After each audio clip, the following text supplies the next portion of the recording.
원장님 같은 경우에는 어떠신가요? 모사원 원장님 정말 너무 얄미우신 것 같아요.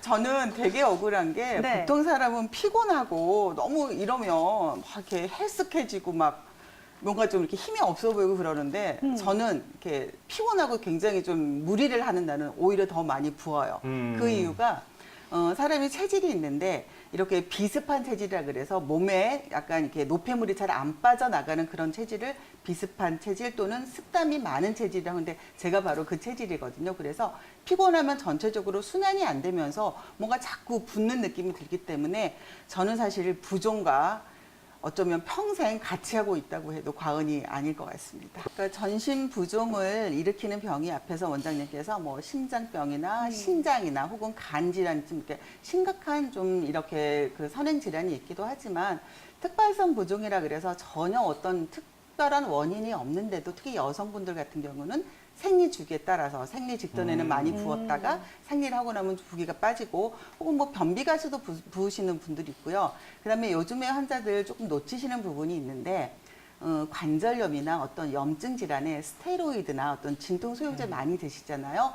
그 약물을 과다 복용하신 분들 사실 부종이 있을 수 있으신데 그 약을 드시면서도 그 약의 부작용이 사실 부종으로 나오는데 그거를 놓치시고 자꾸 다른 병을 찾으시는 분이 있으니까 혹시 이유 없이 굉장히 전신 부종이 있으신 분들은 혹시 내가 먹는 약이 스테로이드나 진통 소용제가 너무 장기간 먹지 않았나 그거 한번 체크를 해보실 필요가 있으시고요.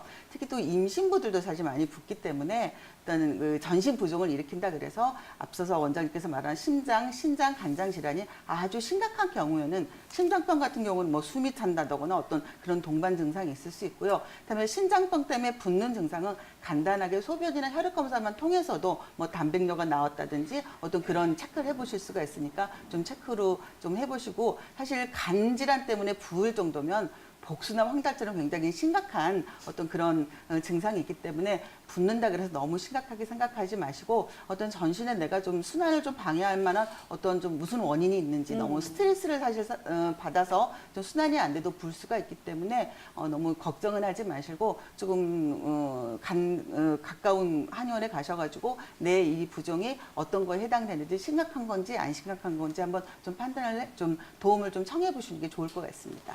짠 음식을 실제로 먹고 자면은 많이 붓는다고 일반적으로 생각하는데 이게 맞는 말인가요? 네네. 사실 부종을 일으키는 기전은 이 혈관 안에 있어야 될 체액이 혈관 밖으로 세포하고 세포 사이에 이렇게 거기에 이렇게 많아지는 건데 염분을 많이 섭취하면 염분이 NaCl, 나트륨이 많이 먹게 되잖아요. 근데 이 나트륨은 혈관 밖에서 존재하면서 물을 끌어당기는 역할을 해요. 그러니까 많이 먹으면 당연히 염분을 많이 섭취하면 나트륨의 특성상 자꾸 물을 끌어당기니까 당연히 부종이 있는 거고 특히 저녁에 먹고 자면 라면이나 야식을 먹고 자면 아침에 더 붓는 이유가 아무래도 낮 시간에는 나트륨이 있고 수분을 끌어당겨도 뭐 소변을 자주 본다거나 활동을 해서 그걸 좀 배출할 수 있는 기회가 있는데 수면 중에는 우리가 이렇게 나트륨을 배출하는 기전이 잘 작동을 안 하기 때문에 밤에 야식을 먹고 자면 훨씬 많이 부었습니다. 그래서 이제 한 가지 팁을 드리자면 이 나트륨을 이렇게 기량하는 그거를 조금 나트륨하고 이렇게 기량하는 물질이 칼륨이라는 성분인데요. 칼륨은 나트륨은 물을 끌어당기고 칼륨은 물을 배출하는 역할을 하기 때문에 칼륨이 들어있는 음식을 많이 먹으면 부종이 조금 완화될 수가 있어서 칼륨이 많이 들어있는 식품을 살펴보면 뭐 바나나라든지 우유라든지 키위, 배 이런 거예요. 그리고 특히 토마토에도 많아요. 그래서 특히 라면이나 어떤 인스턴트에 굉장히 나트륨 성분이 많잖아요. 그래서 라면을 끓일 때 토마토를 한 개 정도 이렇게 잘라서 넣는다거나 아니면 라면 그때 우유를 조금 넣어서 이걸 끓여 드시면 나트륨과 칼륨 밸런스가 조금 맞기 때문에 드셔도 조금 이 나트륨이 체내에 쌓이질 않고 배출이 쉬우니까 그런 좀 방법을 조금 이용을 해보시는 것도 조금 좋은 방법이 될 것 같습니다. 이제 이렇게 압박 스타킹을 신으면 부종에 좋다고 말씀을 하셔가지고 아무 압박 스타킹이라 신을까봐 제가 조금 우려가 돼서 말씀을 저 그럴 드리는데요. 뻔했어요. 네. 사실 이 하지 부종에 좋은 압박 스타킹은 의료용 압박 스타킹 따로 있어요. 그렇죠. 그래서 이 의료용 압박 스타킹은 발목과 종아리와 허벅지의 압력이 달라요. 그래서 이 발목에서는 좀 세게 눌러주고요. 점점 올라가서 조금 그 압력이 느슨해지거든요. 그래서 이게 이렇게 압력이 다른 의료용 압박 스타킹은 심한 하지 부종일 때 굉장히 좋은 효과를 보이지만 일반적으로 그냥 똑같이 압력이 작용하는 그런 압박 스타킹은 거기다 힐까지 신은 그 분들이 압박 스타킹 신으면 오히려 약간 혈액순환 장애가 생길 수 있어서 조금 위험할 수 있으니까 이게 내가 의료용 압박 스타킹을 신어야 될 정도시면 절대로 그냥 일반 그런 압박 스타킹보다는 조금 전문가한테 진단을 받으셔서 의료용이 필요하시면 그거를 조금 이용을 해보셔야지 그게 현명한 방법일 것 같습니다. 맞습니다. 많은 네. 분들이 이렇게 주무실 때 압박 스타킹을 신고 주무신 분들이 요즘에 굉장히 많이 맞아요. 늘고 있다고 네. 하잖아요. 꼭 의료용 압박 스타킹을 신는 게 도움이 된다는 점 꼭 기억하시면 좋을 것 같습니다. 네, 또 이와 함께 평소에 몸이 잘 붙는다 하는 우리 시청자 여러분들을 위해서 활용할 수 있는 다른 방법들, 팁을 좀 전해주시면 참 좋을 것 같은데 그렇죠. 다른 방법들 어떤 도움 받을 수 있을까요? 앞에서 원장님들이 많이 소개를 네. 해주셨는데 제일 중요한 거는 나트륨 섭취. 너무 짜게 드시지 않는 거. 그다음에 혹시 짜게 드셨으면 칼륨이 많은 식품, 뭐 바나나, 토마토, 우유 이런 거 잘 응용해 보도록 하시고 그다음에 이제 뭔가가 순환이 안 됐을 때 부종이 생기잖아요. 그래서 좀 혈액 순환을 시킬 만한 운동. 당연히 유산소 운동으로 매일매일 꾸준히 하시는 게 좋고 그다음에 앞서서 족욕 소개해 주셨는데요. 족욕도 좋지만 너무 장시간 사우나나 이런 데 더운 데서만 노출이 있다 보면 오히려 혈관의 탄력성이 떨어질 수 있으니까 너무 뜨거운 탕에서 오래 계신다거나 사우나에서 오래 계시는 것보다는 냉온탕이 굉장히 혈관 탄력성이 좋아서 혈액순환을 도모하기 때문에 냉온탕을 오히려 부종 환자한테는 권하고 있습니다. 박소영 원장님, 이번에 증상에 대해서 어떻게 생각하시나요? 네, 지금 골다공증 진단을 받으신 지가 지금 8월에 받으셨고 그다음에 연세가 60대시니까 폐경된 지는 꽤 되신 것 같아요. 그러면 이 골다공증이라는 것은 골密도가 작아져서 이 뼈가 이렇게 그 뼈 안을 채우는 게 꽉 채워지지가 않고 이렇게 느슨해서 사실 골다공증 자체는 큰 어떤 뭐 증상을 보이거나 이런 질환은 아니지만 골다공증이 있으면 골절을 야기하기 때문에 이 2차적으로 골절을 일으키는 그것 때문에 사실 굉장히 골다공증에 대해서 신경을 쓰는데 여성분들 같은 경우는 여성 호르몬이 사실 이 뼈가 파괴되는 파골되는 걸 조금 막아주는 역할을 합니다. 그런데 폐경이 되고 나면 여성 호르몬이 급격히 감소를 하면서 폐경 이후에 갑자기 이 골밀도가 떨어지는 경향이 많기 때문에 아마 이 환자분께서도 폐경이 돼서 한 몇 년이 지나면서 서서히 골밀도가 빠져서서 일단 골다공증 진단을 받으신 것 같은데요. 일단 골다공증을 진단을 받으시면 일단 보통은 처음에는 이제 여성 호르몬제를 투여를 하세요. 그런데 여성 호르몬제는 외부에서 그 뼈가 파괴되는 그거를 막아주는 여성 호르몬을 외부에서 넣어주는 게 폐경 초기에는 어느 정도 효과가 있지만 폐경이 한참 된 60대 이후에서는 그닥 큰 효과를 기대할 수 없기 때문에 여성 호르몬제를 드심으로써 생길 수 있는 어떤 뭐 심장 질환이라든지 어떤 유방암 어떤 그런 가능성이 높기 때문에 이거는 조금 신중하게 접근을 할 필요가 있을 것 같습니다. 네, 네. 지금 또 골다공증의 분류에 대해서 자세하게 나와 있는데요. 원장님 조금 더 구체적으로 설명을 해주실까요? 골다공증은 첫째 1차성 골다공증과 2차성 골다공증으로 나눠볼 수가 있습니다. 1차성은 이 환자분처럼 노화에 의해서 또는 폐경 이후에 어떤 이 골다공증이 자연스럽게 생긴 경우이고요. 2차성 골다공증이라고 하는 것은 기저질환이 어떤 질환이 있거나 어떤 약물에 의해서 야기된 경우를 2차성 골다공증이라 하니까 이 2차성 골다공증은 원인이 특별히 있는 경우에 해당이 되겠죠. 그래서 뭐 그 골다공증을 유발하는 약물을 보면 일단 스테로이드라든지 아니면 과량의 갑상선 호르몬제를 드셨을 때 이런 골다공증이 오실 수가 있고요. 그다음에 이제 내분비 질환 중에서 갑상선 기능 저하증이나 항진증에 갑상선 호르몬제를 많이 드셨을 경우 혹은 당뇨병 환자도 사실 이 골다공증이 걸리실 수가 있고요. 그다음에 아까 쿠신 증후군이라 그래서 부신피질 호르몬 밸런스가 깨진 경우에도 어떤 이런 골다공증이 노출이 잘 되실 수 있고요. 그다음에 위장 장애가 뭐 위를 절제했다거나 아니면 흡수 장애가 있다거나 이런 식으로 위장 장애가 있을 때 아무래도 영양 흡수에 문제가 있으니까 골다공증에 노출될 가능성이 많으시고요. 그다음에 류머티스 관절염, 어떤 자가 면역 질환이라든지 아니면 만성 신부전 환자, 그다음에 만성 폐쇄성 폐질환이라는 어떤 그런 질환을 폐질환을 갖고 계신 분도 골다공증이 많이 걸리실 수가 있고, 그다음에 악성 종양, 암이라고 하죠. 그 암을 가지신 분들도 굉장히 영양 밸런스가 많이 깨지기 때문에 2차적으로 이런 골다공증을 일으킬 수 있는 기저질환이 되니까, 1차성 골다공증은 어느 정도 뭐 노화나 어떤 폐경에 준해서 그거에 준해서 좀 관리를 하시면 조금 골절까지 가지 않을 수가 있는데, 이 2차성 골다공증은 이 기저질환 자체가 좀 해결이 되고 어떤 약물 밸런스에서 조금 이 골다공증에 좀 문제가 생기면 그 약물에도 조금 뭐 줄여본다든지 이런 식으로 좀 관리를 하시는 게 필요한 단계죠. 그렇다면 물리적으로 여성 호르몬을 투여하는 방법이 좀 도움이 될 수 있을까요? 제가 아까도 설명을 해드렸듯이 여성 호르몬 요법을 써서 어느 정도 효과가 있으신 분들은 여성 호르몬이 줄어들기 시작하는, 그다음에 어느 정도 조금 남아있는 어떤 폐경 직후의 여성분들한테는 여성 호르몬 요법이 어느 정도 효과가 있어요. 그런데 이 폐경된 지가 너무 오래되신 60세 이상 분들은 사실 여성 호르몬이 거의 없잖아요. 그런데 여성 호르몬이 없으신 분들에게 그만큼의 많은 양의 여성 호르몬을 투여를 하면 사실 득보다 실이 더 많으실 수가 있어요. 예를 들면 어떤 여성 호르몬 요법 때문에 어떤 심장 질환이라든지, 그다음에 가장 좀 유의하시는 게 유방암, 굉장히 그 가능성이 높아지기 때문에 폐경 직후에는 어느 정도 효과가 있습니다만은, 너무 연세가 많으신 분들은 조금 여성 호르몬 요법을 쓰시는 거는 조금 생각을 다시 해보실 필요가 있을 것 같습니다.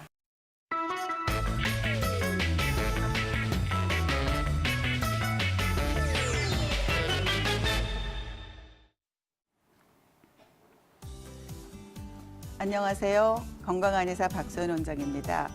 오늘 제가 여러분들께 소개드릴 건강 꿀팁은 어지럼증에 관한 겁니다. 통증과 더불어서 굉장히 많은 분들이 어지럼증 때문에 고생을 하시는데요. 사실 높은 곳에 올라가거나 혹은 멀미를 했을 때 어지러운 거는 생리적 어지럼증이라 그래서 별로 큰 문제가 없습니다. 제가 오늘 여러분들한테 말씀드릴 거는 병적인 어지럼증을 일으키는 질환이 어떤 것이 있고 어떤 증상이 있을 때 병원에를 빨리 가보셔야 되는지 그걸 조금 소개를 해드리고자 하는데, 일단 첫 번째, 어지러움증은 사실 눈을 감고 조용히 누워 계시거나 아니면 그러면 한 1, 2분 정도면 없어지는 게, 그거는 크게 문제가 안 되는 어지럼증입니다. 하지만 이 어지럼증이 굉장히 반복적으로 나오고 그다음에 정도가 너무 심해서 쓰러질 정도가 된다거나 아니면 평소에 혈압이나 당뇨, 고지혈증 같은 어떤 그런 문제가 있으신 분들이 반복적으로 어지럼증을 호소를 하시는 분들, 그다음에 갑자기 신경학적으로 뭔가 한쪽에 힘이 빠진다거나 아니면 말이 갑자기 어눌해진다거나 이런 증상이 있으신 분들은 어떤 다른 질환이 있으실 수 있기 때문에 빨리 병원에를 가보셔야 하는데요. 보통 어지럽다고 하시면 환자분들이 제일 걱정하시는 게 이거 중풍이 오려 그러는 거 아니냐, 뇌에 내가 무슨 문제가 있지 않냐고 걱정하시는데, 사실 심한 어지럼증은 뇌 질환보다는 귀에 의해서 오는 경우가 더 많거든요. 그런데 이 뇌 질환, 중추신경계에 문제가 있는 경우의 어지럼증의 정도가 심하지 않지만 비틀비틀 균형 잡기가 힘들고 한쪽 팔다리에 힘이 빠지거나 감각이 이상해지는 그런 증상이 있으시고요. 그다음에 구역과 구토감이 있긴 하지만 그거와 동시에 갑자기 눈에 두 개로 보이는 복시 현상이 나온다거나 아니면 갑자기 단어 생각이 안 나고 의식이 혼미해지는 이런 증상이 있으시면 그거는 뇌나 어떤 중추신경계에 문제가 있으신 경우이고요.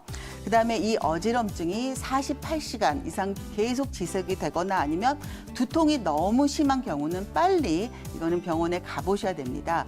그다음에 손의 동맥 경색이라는 병은 어떤 손의 쪽으로는 동맥의 경색이, 그러니까 뇌경색의 일종인데 이 손의 동맥 경색의 특징은 어떤 거냐면 이 어지럼증과 합해 계속 자세를 못 잡아요. 비틀비틀하면서 동시에 귀에 청각이 이상해지는 그런 증상이 있기 때문에 이런 신경학적인 증상 혹은 뭐 심한 두통, 그다음에 오래 지속되는 이런 같이 동반되는 증상이 있으시면 이거는 지체하지 마시고 빨리 병원에를 가보시는 게 좋고요.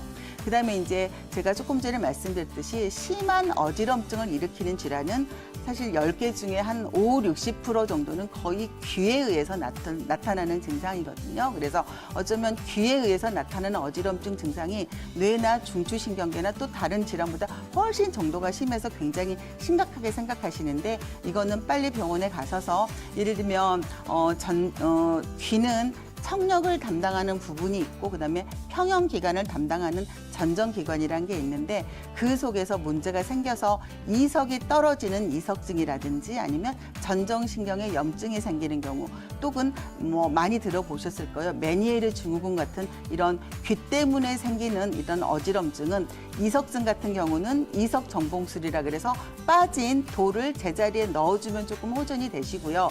전정신경염 같은 경우는 전정신경에 염증이 생긴 거기 때문에 거기에 소염제 좀 치료를 하시고 좀 안정을 취하시면 호전이 되실 수 있는데 전정신경염의 증상은 굉장히 구역과 굉장히 심하게 토하면서 어지럼증이 심해요. 그래서 많이 걱정들을 하시는데 이런 경우는 잘 치료가 됩니다. 그런데 단 이 전정신경염 증상이 연세가 많으신 노인분들이 평소에 혈압이나 당뇨, 고지혈증을 오래 앉아서 약간 뇌경색에 조금 문제가 좀 가능성이 있으신 분들은 반드시 그냥 간단하게 무슨 소염제나 뭐 이런 치료로 넘어가지 마시고 반드시 그런 분들은 혹시 뇌에서 문제가 있어서 전정신경염이 걸리지 않았나 반드시 좀 체크를 해보시기를 바라고요. 메니에르 증후군은 단순히 어지러움뿐만이 아니라 이명증이라 해서 귀에서 소리가 난다거나 그다음에 귀가 굉장히 먹먹한 어떤 그런 증상과 함께 동반되기 때문에 이 메니에르 증후군의 치료는 상당히 요즘에 난치병으로 조금 치료를 힘들게 하지만 좀 조기에 발견을 하시면 최대한 좀 진행이나 이런 거를 막을 수 있기 때문에 이런 경우는 좀 전문가의 진단을 반드시 받아보실 필요가 있습니다. 그다음에 또 어지럼증을 일으키는 또 다른 원인을 조금 살펴볼게요. 보통 어지럼증하고 이제 어지럽습니다라고 와서 이제 병원에 와서 말씀하시는 분들이 어지럽다는 말 대신에 제가 빈혈인가 봐요라고 얘기를 하세요. 보통 어지럼증과 빈혈을 이렇게 약간 혼돈을 하시는데 빈혈이라는 것은 혈액 내에서 산소를 운반하는 헤모글로빈의 수치가 정상치보다 낮았을 때 저희는 빈혈이라는 표현을 하는데 물론 빈혈이 있으면 뇌 쪽으로 정상적인 산소 공급이 안 돼서 당연히 어지럼증을 일으킬 수 있지만 빈혈 때문에 어지럼증을 일으키는 경우는 굉장히 1% 미만으로 굉장히 극소시기 때문에 여러분들은 조금 어지럼증과 빈혈이라는 약간 용어를 혼돈하지 않으셨으면 좋겠고요. 그러면 빈혈 외에도 심장병이 있으면 뭔가 심장에 어떤 순환 장애가 있어서 뇌로 정상적인 혈액 공급이 안 됐을 때도 당연히 어지럼증이 있을 수 있고요. 그다음에 이제 소화기 질환. 특별히 갑자기 급체를 했을 때 사람들은 어지럽고 졸도하잖아요. 이런 경우에 소화기 질환이 있을 때도 어지럼증을 일으킬 수 있기 때문에 혹시 만성적으로 자주 체하시는 분들이 어지러움 증상이 있으신 분들은 이분들은 어지럼증 치료가 아니라 소화기 질환을 반드시 치료를 하시도록 하고요. 그다음에 갑자기 혈압이 높아졌을 때도 머리가 깨질 듯이 아프면서 어지러울 수 있고요. 반대로 기립성 저혈압이라 그래서 혈압이 너무 낮으면 앉았다가 갑자기 일어났을 때 이런 머리 쪽으로 급하게 이렇게 혈액순환이 안 되면서 어지러울 수 있기 때문에 고혈압이나 저혈압인 분들도 어지럼증이 있을 수 있기 때문에 혈압 관리를 좀 잘 하셔야 되고요. 그 외에도 10명 중에 한 명 내지 2명 정도가 이 신경정신과 질환 때문에 사실 어지러움을 호소를 하세요. 앞에서 말한 어떤 기저질환, 뭐 뇌나 귀나 어떤 소화기나 심장질환 전혀 없는데도 갑자기 너무 우울하거나 아니면 스트레스를 많이 받았을 때 어지러울 수 있거든요. 이것을 한 방에서 갑자기 기가 확 막혀서 머리 쪽으로 순환이 안 됐을 때 어지러운 증상을 일으키는데 이때는 조금 더 심해지면 공황장애라 그래서 전혀 기질적인 이상이 없는데도 특별히 본인이 졸도할 것 같거나 곧 죽을 것 같은 숨이 차면서 어지러운 증상이 있을 때는 공황장애 증상이기 때문에 이거는 신경정신과 쪽으로 접근을 하셔야 되고요. 그다음에 당연히 좀 이렇게 처음에는 젊은 사람들이 어지러운 증은 어떤 뭐 귀질환이나 어떤 이런 경우가 많지만 연세가 드시면서 점점 기저질환이 없으신데도 좀 노인분들이 어지럼증을 많이 호소를 하시는데 이거는 노화가 되면서 혈관의 어떤 기능이 혈액순환 장애가 생기면서 어떤 뇌로 혈액 공급이 안 되면서 어지럼증을 좀 호소를 하시는 경우가 많으시고요. 그다음에 좀 가장 간단하게 좀 도수가 안 맞는 시력 교정, 안경을 도수가 안 맞는 그런 분들도 어지러움이 있으니까 안경만 바꿔도 좋아지실 수 있고 그다음에 또 너무 또 좀 매칭이 안 되는데 이 경추에 이상이 있어도 그게 경추 이상의 문제로 사실 어지럼증이 있을 수 있으니까 어지럼의 원인은 굉장히 다양합니다. 그래서 본인이 임의대로 어지럼증의 원인을 파악을 하셔서 이렇게 치료하지 마시고 반드시 전문가에게 좀 상의를 하셔야 되는데 그러면 한의학적으로는 어떻게 어지럼증을 치료를 할까요? 지금까지는 제가 양방적인 병명으로 어지럼증을 얘기를 드렸는데 한방에서는 이런 질병명이 있는 기질적인 이상 외에도 원인이 밝혀지지 않는 어지럼증 환자가 거의 20, 30% 해당이 되거든요. 그래서 한방에서는 이 어지럼증의 원인은 첫 번째, 열이 너무 위로 솟았을 때, 화병이 있을 때 나는 경우는 화를 꺼주는 치료를 해야 되고 그다음에 뭔가 혈액순환이 안 되면서 몸에 노폐물이 쌓인 담음이 너무 많아도 그게 혈액순환을 막아서 어지럼증이 심해질 수 있으니까 그때는 담음을 치료하는 치료를 하셔야 되고요. 그다음에 너무 기나 혈이 허해서 영양 공급이 안 됐을 때 이때는 약간 보기제나 보혈제, 보약을 좀 쓰셔서 조금 이 몸을 보호하면 어지럼증이 좋아지니까 전문가의 상담을 꼭 받으시고 어지럼증을 해결하시기 바랍니다. 이상 박소연 원장이었습니다.